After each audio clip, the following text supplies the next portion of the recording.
Zayn was sitting quietly with curious, innocent face. The marble gleamed like a star cradled in Zayn's small palm. It caught the sunlight as he turned it slowly between his fingers. Red and gold swirls spun inside, dancing like fire trapped in glass. To anyone else, it might have looked like a toy left behind in the schoolyard, but to Zayn it was a treasure. He had spotted it by the playground slide, half buried in dust. His heart had leapt. He dusted it off carefully and slipped it into his pocket like a secret. At home, he polished it with the edge of his shirt until it shone. "Ooh," Sarah said, peeking over his shoulder. "What's this? A magical wishing orb?" "It's not a joke," Zayn snapped, closing his fist protectively. "It's mine." Sarah raised an eyebrow. "It's just a marble." Zayn didn't answer. He set it gently on his desk, right in the middle, like a jewel in a treasure chest. That evening the house grew soft with the sounds of dinner winding down. The plates were washed, the windows glowed with the last blush of sunset, and the air hummed with stillness. Aymen walked past Zayn's room and paused. There he was, sitting cross-legged on his prayer rug, not praying, just staring at the marble again. His face held a strange kind of quiet, not joy, not sadness, just deep thought. She stepped inside. "Something on your mind, Zayn?"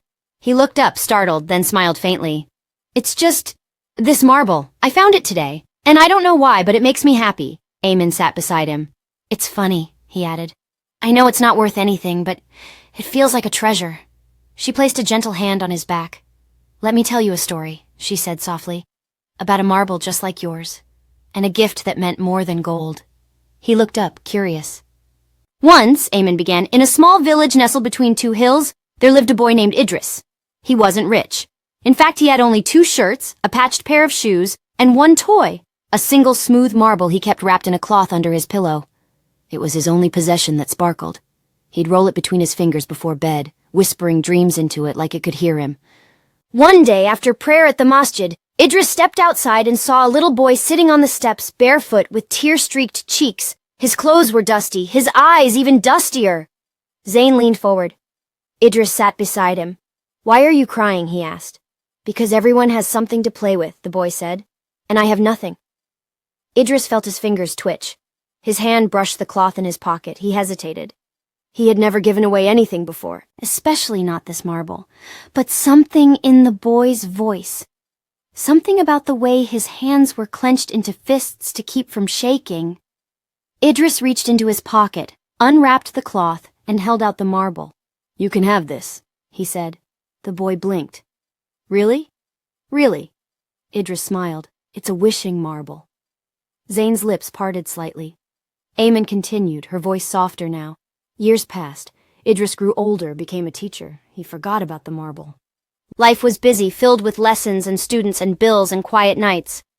One day a man came to his door, well-dressed, confident, holding a wrapped package. "Are you Idris?" he asked. "Yes." "You once gave a marble to a boy outside a masjid. That boy was me." Idris stared in disbelief. "That moment changed me. I felt seen, loved. It taught me what real kindness was, and now, it's my turn." He handed Idris the package. Inside was a rare collection of books. Books Idris had been dreaming of for years, priceless, out of print, perfect. "This," the man said, "is my sadaqah to the one who gave me joy when I had none." Zayn was silent. Aymen looked at him gently. "Zayn, sadaqah isn't about money. It's about giving something that means something to you. Sometimes, it's just a marble." He stared at his own, glittering under the lamp. The next day, Zayn tucked the marble into a soft cloth and placed it gently in his pocket. At school during recess, he walked toward a boy sitting alone under the tree. New kid. Quiet. No friends. Zayn sat beside him, held out the cloth. "What's this?" the boy asked. Zayn smiled. "It's a treasure. It's yours now."